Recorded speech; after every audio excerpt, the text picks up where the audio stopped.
தளபதி அவர்கள் என்னை வேட்பாளராக நிறுத்திய போது எதிர்கட்சிகள் வைத்த விமர்சனம், அவங்க சென்னையில இருந்து வராங்க, ஜெயிச்சப்புறம் இந்த பக்கமே வரமாட்டாங்க என்று விமர்சனம் வைத்தார்கள். சொன்னவர்கள் தான் வரதில்லை.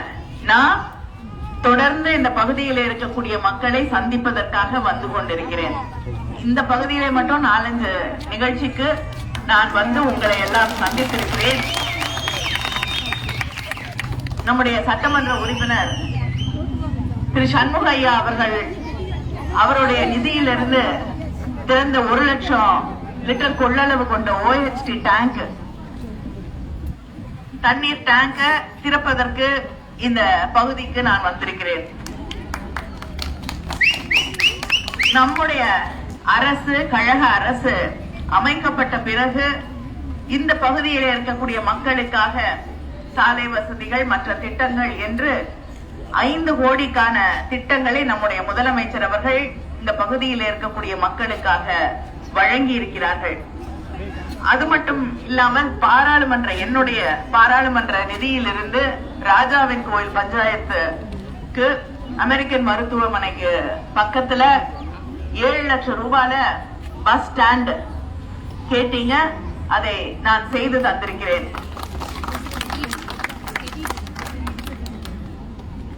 அதே போல மலர்குளம் மற்றும் சுற்றியுள்ள 20 கிராமங்கள் பயன்பெறக்கூடிய வகையில வரத்து கால்வாய் அமைக்கும் பணிகள் இப்ப தொடங்கி நடைபெற்றுக் கொண்டிருக்கிறது. தாமிரபரணி ஆற்றிலிருந்து விவசாய பாசனத்திற்கு தண்ணீர் கொண்டு வருவதற்கான ஆய்வு பணிகள் நடைபெற்று விரைவில் அந்த பணிகளும் துவங்கும். நீண்ட நாளாக நீங்கள் கேட்டுக்கொண்டிருக்கக்கூடிய ஜவுளி பூங்கா தேர்தல் முடிந்தவுடன் நிச்சயமாக உங்களுக்காக உருவாக்கி தரப்படும் என்பதை நான் தெரிவித்துக் கொள்கிறேன்.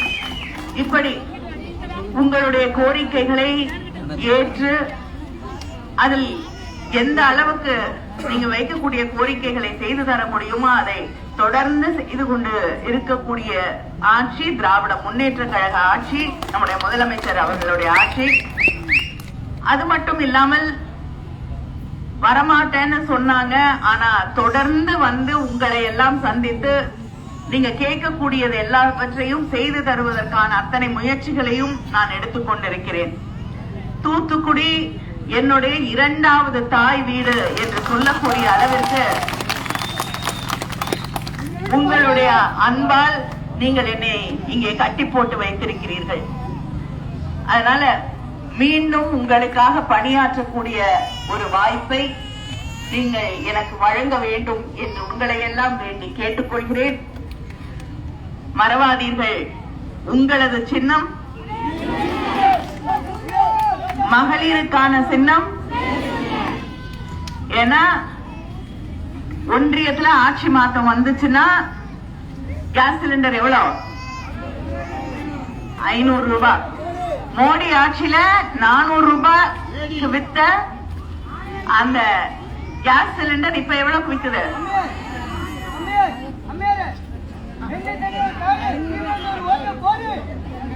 நன்றி.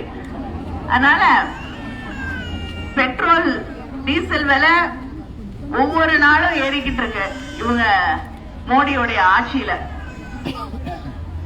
ஆனால் நம்முடைய ஆட்சி வந்தவுடன், ஒன்றியத்திலே இந்தியா கூட்டணி ஆட்சி வந்தவுடன் பெட்ரோல் விலை எவ்வளவு?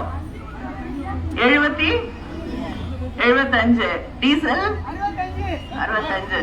அதே போல இங்க இருக்கக்கூடிய அந்த டோல்கேட் இருக்குல்ல, 10 அடிக்கு ஒரு தடவை டோல்கேட்ல காசு வாங்குறாங்க.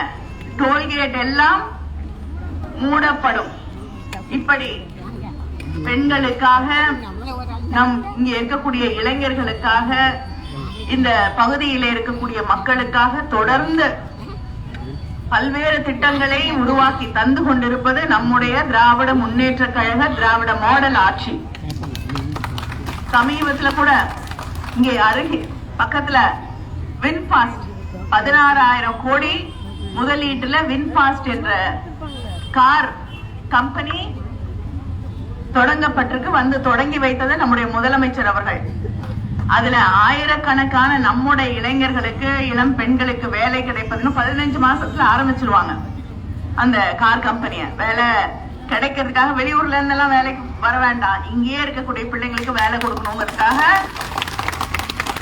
அவங்களுக்கு 6 மாசம் ட்ரைனிங் கொடுத்து அந்த கம்பெனில வேலை வாங்கி தர வேண்டும் என்று அவர்களிடம் உறுதிமொழி பெற்றிருக்கிறோம். அதனால தொடர்ந்து நம்முடைய தூத்துக்குடி